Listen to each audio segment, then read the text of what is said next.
이사야서 말씀이 우리에게 큰 위로가 됩니다.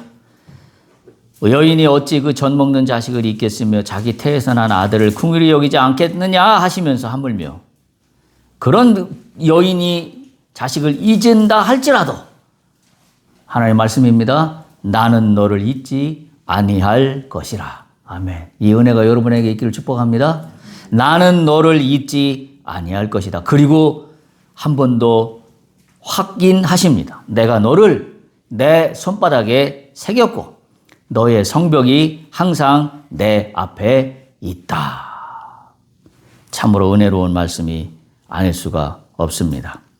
오늘 요한복음 본문 5장으로 넘어갑니다. 5장 우리가 오늘 본문으로 하고 있는 1절에서 9절 말씀은 우리가 너무나 잘 알고 있는 말씀입니다. 소위 말해서 38년 된 병자를 고치시는 예수님의 이야기여서 많은 구절들을 통하여 또 설교 말씀들을 통하여 우리는 익히 잘 알고 있는 말씀입니다. 저는 오늘 이 말씀을 지난 4장 왕의 신하의 이야기, 다시 말하면 왕의 신하의 아들을 고치는 이야기하고 연결선상에서 오늘 5장의 말씀을 함께 보고자 합니다. 그래서 말씀 중에 4장의 왕의 신하 이야기와 비교하면서 또 때로는 공통점을 발견하며 또 때로는 다른 점을 발견하며 5장 말씀을 함께 전하고자 그렇게 합니다. 공통점이라고 그러면 단 한마디는 믿음입니다. 그러나 그 과정 속에서 여러 가지 다른 상황들이 전개되고 있는 것이 4장 왕의 신하 이야기와 5장 베데스다 연못가에 있었던 38년 된 병자의 고침받는 이야기에 또한 다른 포인트들도 있습니다. 오늘 우리가 읽은 본대로 가장 핵심이 되는 것은 5장 6절이에요. 5장 6절에 보시면 예수께서 그 누운 것을 보시고 병이 벌써 오래된 줄 아시고 이르시되 내가 낫고자 하느냐. 내가 낫고자 하느냐. 주님이 물어보십니다. 아들아 딸아 내가 낫고자 하느냐. 오늘 여기서 우리는 낫고자 하느냐를 나의 육신적인 질병뿐만이 아니라 나의 영적인 상태까지 다 포함하여서 여러분들은 이 주님의 물음에 들을 수 있기를 바랍니다. 오늘 주님이 나에게 물어보십니다. 아들아 딸아 네가 낫고자 하느냐. 그래서 오늘 말씀의 제목을 이 본문 그대로 따와서 내가 낫고자 하느냐라고 정했습니다. 지난 4장의 왕의 신하의 아들을 고치는 이야기와 오늘 베데스다 연못가의 38년 된 병자의 이야기는 하나의 프리즘으로 연결되는데 그거는 믿음이라고 제가 말씀을 드렸습니다.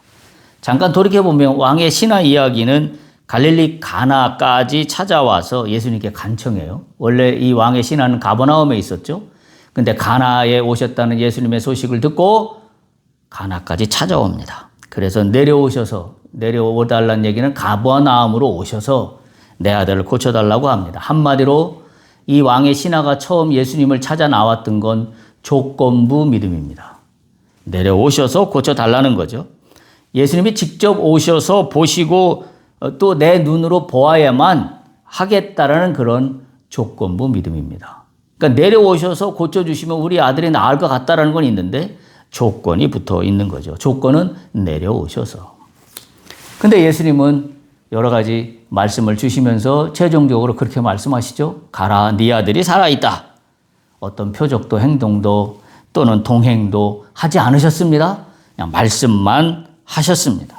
근데 그 사람이 놀라운 것은 그 말씀을 믿고 갔습니다. 말씀을 믿고 발을 떼는 순간 아들이 나았다는 게 지난 왕의 신하 이야기에서 나왔던 믿음의 스토리였습니다. 한마디로 순종이 기적을 낳았습니다. 오늘 요한복음 5장에는 다른 스토리, 다른 인물이 등장합니다. 베데스다 목가에 누워있는 38년 된 병자입니다. 근데 이 병자는 왕의 신하와는 다른 포지셔닝으로 처음 시작합니다. 왕의 신하는 예수님을 찾아와서 간청했어요. 근데 이 베데스다 연못가에 누워있는 38년 된 병자는 왕의 신하와는 달리 아무것도 구하지 않았습니다. 그래서 예수님이 직접 임재하시는 것은 우리가 우리 상황에 따라 조정되지 않는다는 사실도 우리가 기억해야 돼요. 우리가 우리의 상황에 따라서 뭐가 된다라고 하면 우리는 곧바로 어디로 가냐면 율법주의적인 신앙으로 가고 말하자면 조건부 믿음으로 가게 됩니다. 그래서 소위 내가 이러이러이러 했더니 이러이러한 일이 이루어졌다라는 등식으로 성립되는 거죠. 마치 우리가 구약에서 보는 별 이런 그리하면이라는 이 논리를 뭐라고 하냐면 우리는 신명기적 사관이라 그래요. 신명기적 사관이라는 얘기는 대표적으로 두드러지게 나타나는 게 너희가 이러이러하면 내가 너희에게 이러이러하게 하겠다라는 그 말씀에 근거하는 건데 예수님은 그 모든 것들 위에 말씀 위에 초월하십니다. 그래서 너희가 이러이러하면 예수님은 이러이러할 것이다라는 가정을 완전히 예수님은 없애버리십니다. 지금 오늘 이 본문의 말씀의 시작은 그거로부터 시작해요. 왕의 신하는 예수님께 찾아갔습니다. 간청했습니다. 요청했습니다. 근데 오늘 베스다 연못가에 있는 38년 된 병자는 아무것도 예수님을 찾아가거나 구하지 않았습니다. 또 예수님을 찾아간 것도 아니고 절박한 간청이 있었던 것도 아닙니다. 왕의 신하는 자기 아들을 살려가려고 간절히 간청했습니다. 근데 이 사람은 그런 것도 없습니다. 그냥 거기 누워 있었습니다. 거기 그냥 누워 있었다는 얘기는 38년이라는 38이라는 숫자가 우리에게 많은 것들을 암시해주고 있습니다. 한마디로 체념입니다. 포기입니다. 왜? 도저히 이 사람의 이야기를 보면 환경적으로 할 수 없었던 상황에 있었습니다. 그 이야기가 오늘 본문 4절 보십시오. 3절 끝에서부터 보십시오. 이렇게 기록되어 있어요. 요한복음 5장 3절에 보면 그 안에 많은 병자, 맹인, 다리 저린 사람, 혈기 많은 사람들이 누워 있는데 그 괄호로 쳐진 부분입니다. 물의 움직임을 기다리고 있는 겁니다. 그러니까 물의 움직임이 있으면 그리하면 이라는 논리에 있는 거죠. 그 논리에 갇혀 있는 거예요. 그리하면 이는 천사가 가끔 못에 내려와서 물을 움직이게 하는데 움직인 후에 먼저 들어가는 자는 어떤 병에 걸렸든지 낫게 되밀어라 하는 그와 같은 전설 같은 이야기가 있습니다. 그래서 많은 사람들이 이 연못가에 가서 지금 베데스다가에서 누워 있는 거예요. 그리고 천사가 내려오면 곧바로 누가 먼저 못으로 들어갈 것인가라는 게 이제 관건에 기다리는 건데 38년이 됐다는 건 뭐예요? 한 번도 이루어지지 않았다는 거예요. 혹시 천사가 내려와서 뭐 일은 있을지 모르지만 이 사람은 아예 거동 자체가 어려워서 천사가 내려온 걸 보더라도 자기가 연못가에 내려가기 전에 이미 누군가 다른 사람이 내려가서 38년이라는 숫자는 그걸 의미하고 있습니다. 한마디로 38년은 포기의 세월입니다. 체념한 세월입니다. 참으로 안타까운 상황에 있는 이 38년이라는 숫자가 주는 의미입니다.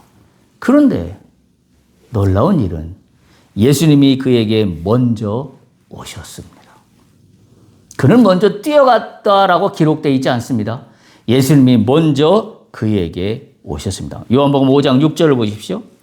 예수께서 그 누운 것을 보시고 예수님이 보셨습니다. 그러니까 이 38년 된 병자 이야기는 예수님께서 지금 이 순간에만 보고 계신 게 아니라 38년 동안 보고 계셨을 수도 있다라는 의미도 해석이 가능합니다. 그런데 이 38년 동안 예수님께서 그 누운 것을 보시면서 뭐라고 그러시냐면 병이 벌써 오래된 줄을 아셨다. 그러니까 우리에게 들어오는 단어는 두 단어래요. 보셨다, 아셨다. 예수님이 나를 보셨다, 그리고 예수님이 나를 보셨다는 것은 이거는 알다라는 의미예요. 그냥 우리가 눈으로 이 시각적으로 이렇게 지나가는 어떤 영상의 한 토막이 아니라 영적인 이 의미에서 원문의 의미에서 이 보셨다는 것은 눈여겨 보셔서 안다라는 의미예요. 단순히 그냥 목격했다 이런 의미가 전혀 아닙니다. 한마디로 예수님은 오랜 고통 속에 있는 이 38년 된 병자를 보시고 아셨습니다. 그리고 대뜸 말을 던지십니다. 이르시되 네가 낫고자 하느냐. 그러니까 우리 지금 5장 6절에 아주 중요한 이 프로세스가 있어요. 이 5장 6절의 주인은 38년 된 병자입니까? 예수입니까? 한번 잘 보십시오. 주어가 누구예요?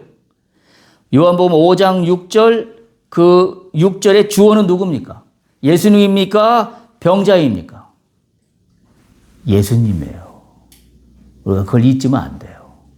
예수께서 보셨다, 아셨다, 이르셨다. 3단 프로세스예요. 예수님이 날 보시고 아시고 말씀하셨다. 그러니까 우리가 믿음의 세계를 가면서 제일 중요한 게 뭐냐면 내가 예수 안에 발견되는 거예요. 예수님이 나를 보시는 거예요. 예수님이 보시면 나의 모든 상황을 아시고 그리고 말씀하십니다. 그래서 우리가 기도할 때 이렇게 기도해야 되는 거예요. 예수님이 내가 주 앞에 예수님이 내가 보여지기를 원하고 예수님이 그러면 아시는 걸 내가 믿사오니 나에게 말씀하시옵소서. 지금 나의 이 상황을 아시오니 말씀을 주시옵소서. 요한복음 4장 왕의 신하 이야기에서도 뭐가 그 왕의 신하의 아들을 고쳤냐면 말씀 한마디였어요. 지금 요한복음 5장에서도 이 베데스다 연못가에 38년 된 병자에게 이 고침이 일어나는 이 프로세스를 보면 예수님이 아셨다, 예수님이 보셨다, 그건 곧 아셨다, 말씀하셨다, 이르시되. 그래서 우리가 기도할 때에 주여 말씀하시옵소서. 나에게 말씀을 주옵소서. 우리가 어떤 문제가 있어요? 우리가 어떤 문제를 해결하기를 원해요? 주님, 이 문제를 보시옵소서. 주님이 보시면 주님은 내가 이 어떤 상황 중에 있는지 아십니다. 그러면 해결해 주십시오 하지 말고 뭘 해야 돼? 말씀을 주시옵소서. 주님 말씀하여 주옵소서. 그러면 그때 주님이 이렇게 말씀하십니다. 네가 낫고자 하느냐? 네가 해결받기를 원하느냐? 보셨다, 아셨다, 이루셨다. 요 원리를 잘 기억할 수 있어야 돼요. 우리는 대부분 요걸 생략해요. 주님 말씀하여 주옵소서. 요 부분을 생략합니다. 그리고 보셔서 아셨으니 곧바로 우리는 어디로 가요? 해결하시옵소서라고 합니다. 근데 주님은 늘 뭘로 해결하셔요? 말씀으로 해결하십니다. 그러니까 우리가 빼먹지 않아야 되는 가장 핵심적인 키 부분은 뭐냐면 말씀하시옵소서. 주님 나에게 말씀하여 주옵소서. 내가 기도할 때 말씀하여 주시옵시고 내가 성경 말씀을 읽을 때 말씀하여 주시옵시고 내가 길을 갈 때에도 말씀하여 주시옵시고 나에게 맡겨진 일을 내가 처리할 때 내 일을 수행할 때도 말씀하여 주옵소서. 우리는 이 논리로 주님과의 관계를 다시 한번 설정해야 합니다. 그런데 네가 낫고자 하느냐? 이 질문은 나의 의지를 물어보는 게 아닙니다. 우리가 그걸 잘 알아야 돼요. 나의 의지를 물어보는 게 아니라 오늘 이 본문에 의하면 38년 동안 체념과 포기 상태에 있었던 이 베데스다 연못가의 이 병자에게 소망의 불씨를 불어넣으시는 말씀이에요. 네가 낫고자 하느냐? 그러면 내가 어떻게 의지를 어떻게 표명할까? 이게 아니라 우리 속에 뭘 가져와야 돼요? 주를 믿고 주를 의지하여 나가리라 라는 소망을 품게 하는 그런 말씀입니다. 따라서 믿음은 포기하지 않는 것이 아니라 믿음은 주님이 찾아오는 거예요. 우리는 대부분 어떻게 세상적인 논리와 똑같이 가냐면 포기하지 말아라. 우리는 할 수 있다. 긍정적인 사고를 가져라. 주님은 한 번도 그렇게 말씀하신 적이 없어요. 우리가 긍정적인 사고를 갖는다고 긍정적인 일이 된다 그러면 긍정적인 사고를 갖는 거에 주인이 누구예요? 예수님이에요? 나예요? 내가 되는 거예요. 여러분 그게 그래서 맞는 말 같지만 영적으로 옳은 말이 아닙니다. 내가 긍정적으로 마인드를 가지고 나가면 이루어지리라? 주인이 누구예요? 나예요. 긍정적인 마음을 갖는 건 나예요. 근데 믿음은 내가 주인이 되는 게 아니라 누가 주인이 되는 거예요? 예수님이 주인이 되는 거예요. 그래서 내가 긍정적으로 가면 내가 뭔 일을 할 수 있습니다라는 그 말은 전혀 성경적이지 않은 말이에요. 세상적으로는 얼마든지 있을 수 있는 말입니다. 왜 성경적이지 않은 말이냐면 주인이 내가 되기 때문에.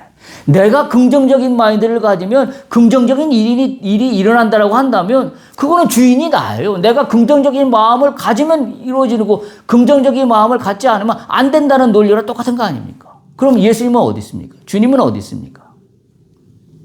오늘 요한복음 5장 6절을 다시 한번 보십시오. 이거 명확히 하셔야 돼요. 주어가 누구라고요? 예수께서 거기다 동그라미 쳐놔야 돼요. 예수가 주인이에요. 내가 주인이 아니에요. 내가 낳고자 합니다. 내가 어떤 의지를 가지면 낳을 수 있다? 아니에요. 예수님이 주인이십니다. 예수님이 어떻게 하시면 돼요?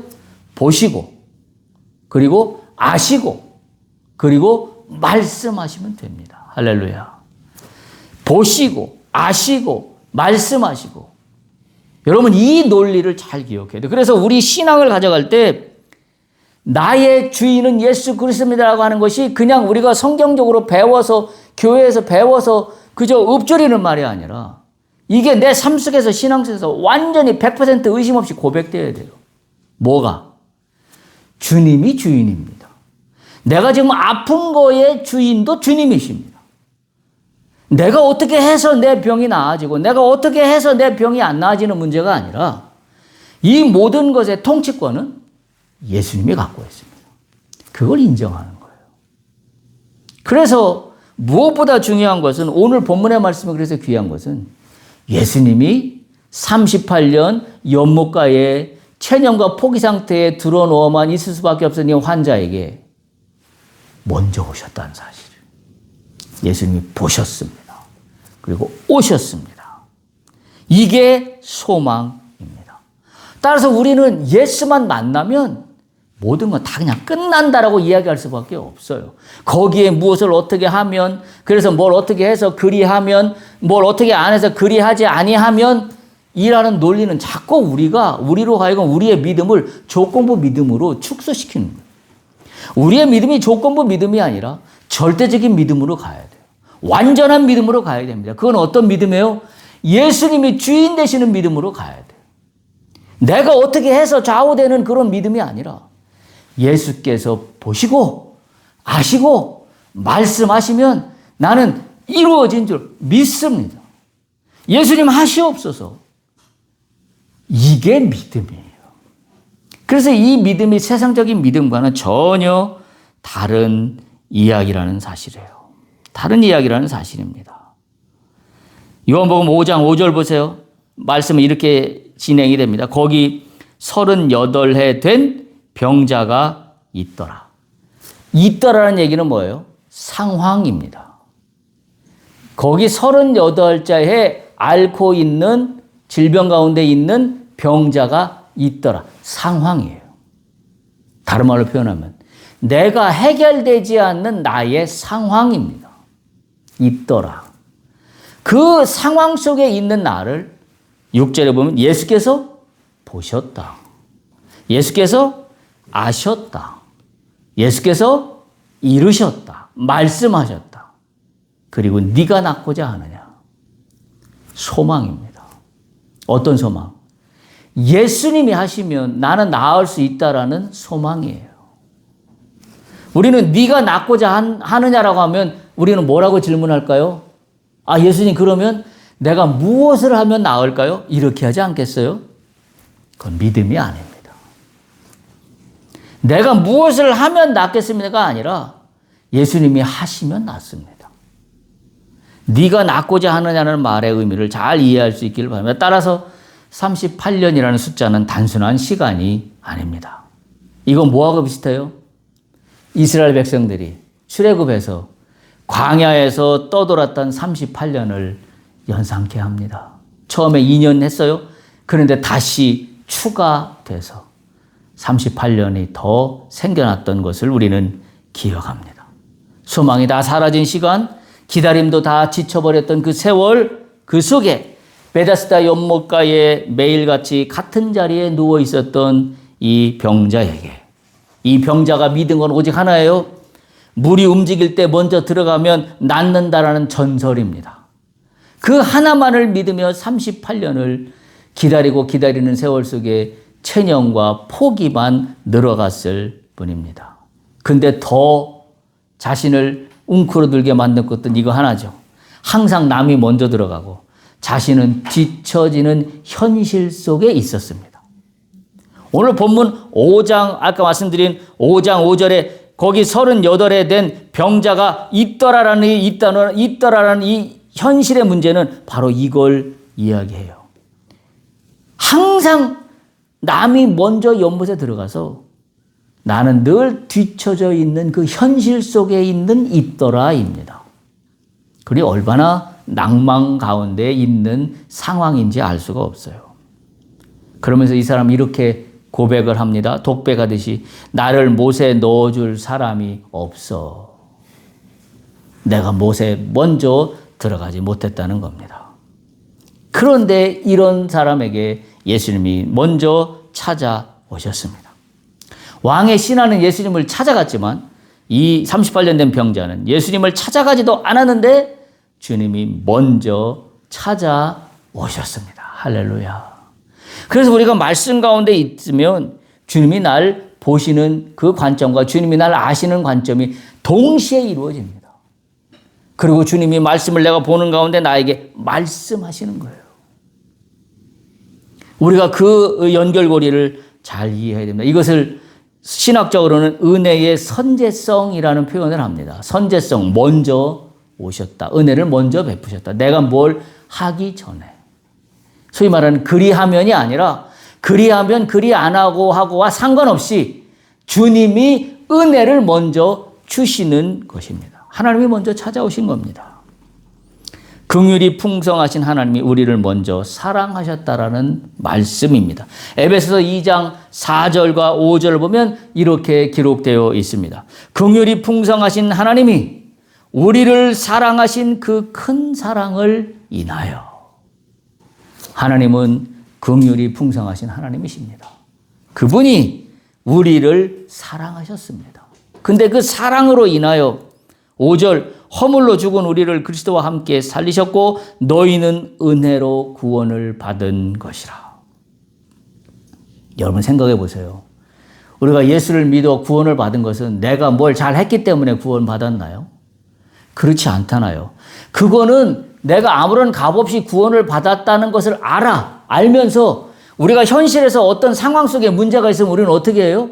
아무런 하지 않았음에도 구원을 받았다는 걸 알면서 현실에서 내가 문제를 부닥치면 나는 뭘 하려고 그래요? 무엇인가 행위를 하려고 그래요. 무엇인가 율법적인 어떤 걸 하려고 그래요.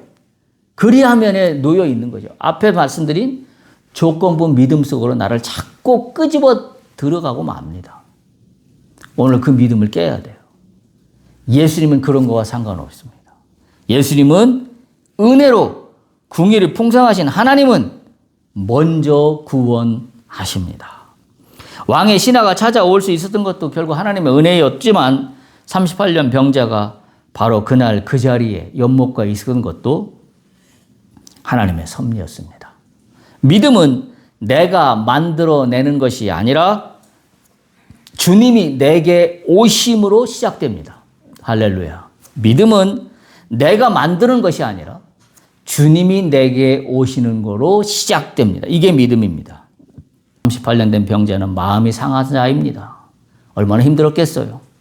주님은 그 부서졌던 자리로 직접 찾아오셨습니다. 이게 복음입니다. 우리가 올라갈 수 없을 때 주님이 내려오십니다. 우리가 움직일 수 없을 때 주님이 먼저 움직이십니다. 네가 낫고자 하느냐? 이 질문은 뭐예요, 그러면? 내가 주님을 만나야 되는 거예요. 어떤 행위를 통하여 내가 무엇을 하면 내가 낫습니까? 라는 게 아니라 주님이 날 보시면 됩니다. 주님이 날 아시면 됩니다. 그리고 주님이 한마디만 하시면 됩니다. 한 말씀만 주시옵소서. 우리가 이 믿음으로 나가야 되는 거예요. 주님 말씀하시옵소서.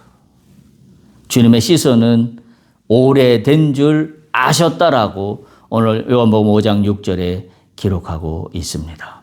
여기서 아셨다는 얘기는 헬라어로 완전히 아셨다는 뜻이에요. 그냥 묵도했다라는 뜻이 아니라고 말씀드렸어요.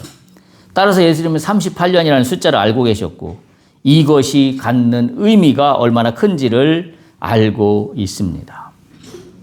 주님은 구체적으로 38년이라는 숫자를 통하여 알고 계셨다는 걸 말씀하고 있어요. 그래서 오늘 요한복음의 저자 요한은 굳이 38년이라는 그 숫자를 오늘 성경 말씀에 기록한 것은 단지 38년 된 병자라는 것을 나타내려고 하는 게 아니라 뭘 나타내는 거 알려고 38이라는 숫자를 집어넣냐면 예수님은 구체적으로 알고 계시다는 사실을 강조하기 위함입니다. 우리가 읽었던 본문 두 번째 본문을 보세요. 이사야서 49장 15절 16절입니다. 여인이 어찌 그 젖 먹는 자식을 잊겠으며 자기 태에서 난 아들을 긍휼히 여기지 않겠느냐. 그들은 혹시 잊을지라도 나는 너를 잊지 아니할 것이라. 내가 너를 내 손바닥에 새겼고 너의 성벽이 항상 내 앞에 있다. 하나님은 우리를 당신의 손바닥에 새기셨답니다. 하나님은 잊지 않으셨습니다. 나는 체념할지 모르지만 주님은 잊지 않고 계시다라는 사실을 우리가 기억해야 됩니다. 따라서 참된 믿음은 조건을 내려놓고 말씀을 붙잡는 것이어야 합니다. 왕의 신하는 조건부 믿음이었다고 말씀드렸어요. 그러나 이 오늘 베데스다 연못가의 이 38자 병자의 믿음의 구조를 보면 병자는 뭘 믿었어요? 베데스다 연못가에 내려오는 전설을 믿었습니다. 천사가 가끔 내려오는데 물이 움직일 때 그때 제일 먼저 들어가는 사람은 병을 난다라고 믿었습니다. 그 조건부 치유의 신앙 구조를 자신 나름대로의 믿음의 구조를 갖고 있습니다. 그 얘기는 뭐예요? 조건이 맞으면 고침을 받겠지만 조건이 맞지 않지만 고침을 못 받는다는 이야기예요. 지금 이 38년 된 병자의 한계는 바로 그거예요. 조건이 맞으면, 다시 말하면 천사가 내려와서 물이 움직일 때 재빨리 내가 제일 먼저 들어가는 조건이 맞으면 나는 낫겠지만 그게 아니면 포기해요. 그러니까 38년 동안 포기만 하고 있었던 거예요. 좌절하고 있었던 거죠. 환경이 허락하면 나아지겠다라는 거죠, 말하자면. 어쩌면 이 말씀을 보면서 저는 우리의 믿음 구조와 너무나 비슷합니다. 우리도 조건이 맞으면 나아질 거다라는 생각들을 굉장히 많이 가지고 있어요. 환경이 조성되면 나아질 것이다. 다른 말로 표현하면 우리도 조건부 믿음 인생입니다. 우리가 100% 주님을 완벽히 의지하기보다는 뭔가 환경이 맞아 떨어져 돌아가는 것 같으면, 뭐가 상황이 맞아 돌아가는 것 같으면 이거 주님의 뜻인가 보다. 또는 반대로 뭐가 상황이 순조롭지 않다거나 뭐가 상황이 안 맞는 것 같으면 이거 주님의 뜻이 아닌 것 같다. 여러분, 우리 그렇게 판단할 때 너무나 많지 않아요? 믿는 사람들하고 얘기하다 보면 그런 이야기를 굉장히 많이 합니다. 뭐가 상황이 잘 맞아 돌아가는 것 같은 걸 보니 이거 주님의 뜻인 것 같다. 주님이 허락하신 것 같다. 조건부 믿음입니다. 환경이 허락해서 뭐가 조건이 맞은 것 같으니 이거 고침을 받겠구나. 그랑 뭐가 다릅니까? 그 조건부 믿음 다 걷어치우고 우리는 그럴수록 뭘 가야 돼요? 오늘 그 말씀 기억하세요. 보시고 아시고 말씀하셨다. 그때마다 뭘 무릎 꿇고 기도해야 되냐면 주여 말씀하여 주옵소서. 내가 지금 이러이러한 상황을 보셨으면 아시겠사오니 말씀하여 주옵소서.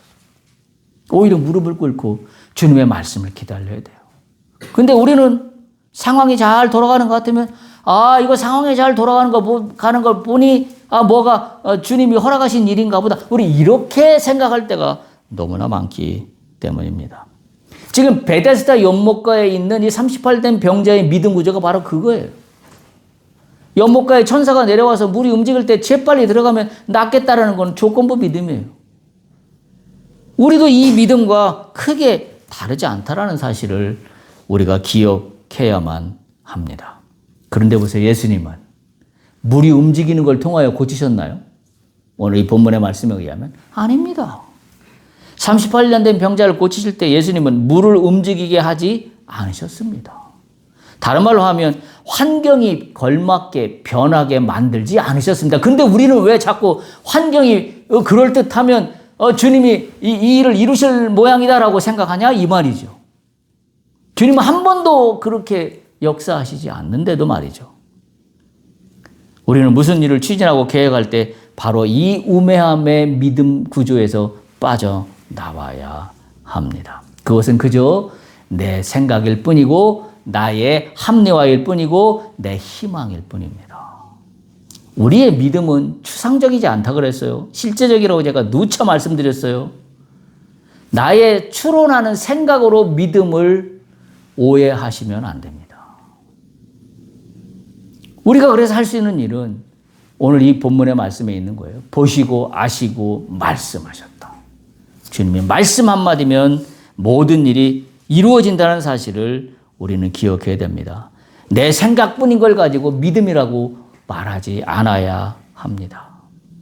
38년 된 병자가 고쳐지게 되는 믿음의 구조를 보십시오. 그저 말씀하셨습니다. 그리고 일어나 네 자리를 들고 가라입니다.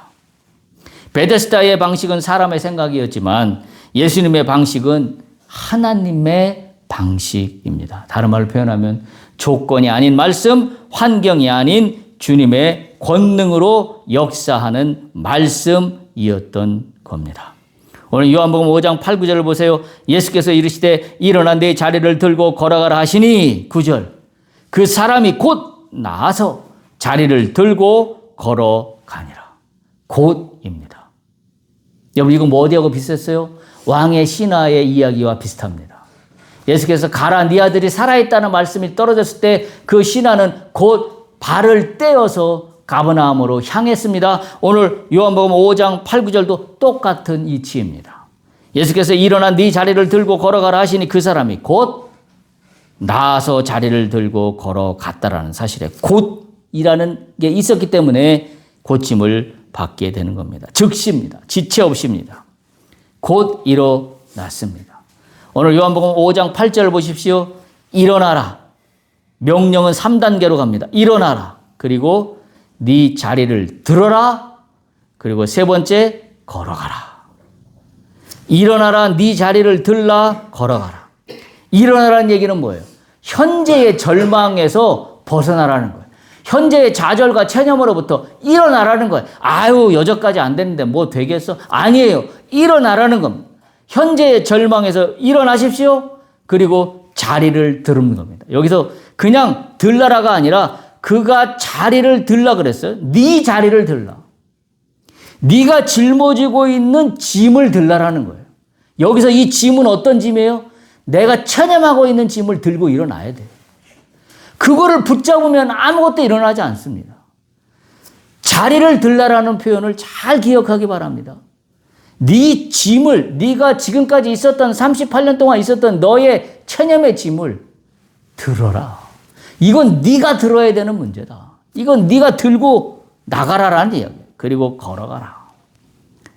바로 이 순종을 통하여 이 병자는 고침을 받게 되는 겁니다.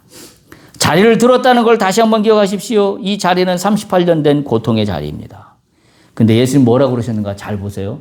그 자리를 버리라고 말씀하시지 않으셨어요. 그 자리를 들고 가라 그러셨어요. 기억하세요? 버리라는 게 아니라 들고 가는 겁니다.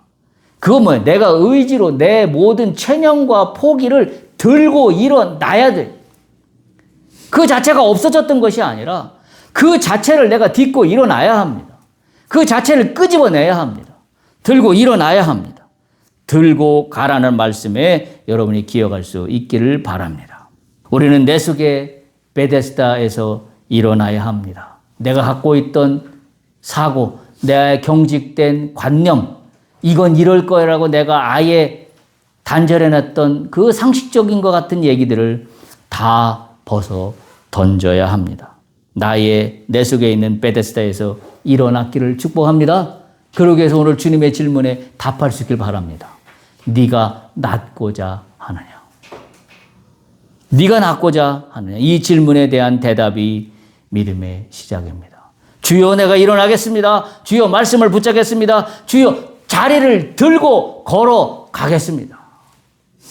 이 믿음의 결단이 우리 안에 있기를 간절히 소망합니다. 주님의 말씀을 붙잡으십시오. 주님의 말씀에 순종하십시오. 믿음이 기적을 낳습니다. 왜 아직도 기적이 없다라고 생각하십니까? 믿음이 기적을 낳습니다. 요한복음 5장 9절 그 사람이 곧 나아서 자리를 들고 걸어가니라. 믿음의 응답이 드디어 이 38년 된 병자에게 나타났습니다. 말씀을 사모하십시오. 내가 있던 나의 자리를 아시는 주님. 주님의 말씀 한마디면 됩니다. 오늘부터 내가 말씀을 붙잡겠나이다. 주여 내게 말씀 한마디만 주시옵소서. 나는 내 자리를 들고 일어나 걸어가겠나이다. 더 좋은 조건을 기다리지 마십시오. 더 좋은 조건이 성숙되면 그때 뭔 일이 일어나겠지. 아니에요. 믿음은 right now, 현재의 문제이지 미래의 문제도 아니고 과거의 문제도 아닙니다. 이 문제가 해결되는 방도는 주님의 말씀 한마디면 됩니다. 여러분의 자리를 털고 일어나십시오. 일어날 때 주께서 역사하시는 줄 믿습니다. 할렐루야.